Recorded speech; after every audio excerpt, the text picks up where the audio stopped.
நாளைக்கு தான் ஃபீஸ் கட்ட கடைசி நாள். கட்ட முடியலன்னா பிள்ளைகளை ஸ்கூலுக்குள்ள விட மாட்டாங்களாம்.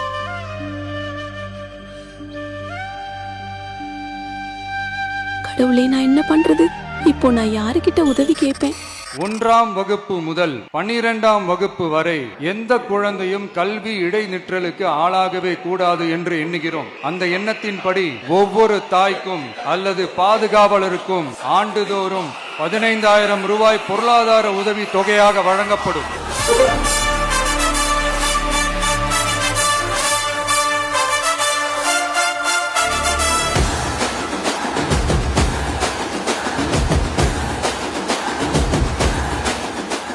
பள்ளி இடைநிற்றலை தவிர்க்க 1 முதல் 12ஆம் வகுப்பு வரை பயிலும் மாணவர்களின் தாய் அல்லது பாதுகாவலருக்கு ஆண்டுதோறும் 15,000 ரூபாய் பொருளாதார உதவித்தொகையாக வழங்கப்படும். தலைவனே, தலைவனே, இந்த மண்ணுக்கே சொந்தக்கார அவன் தாண்டா. இந்த மண்ணை ஆள வேண்டியவனே அவன் தாண்டா.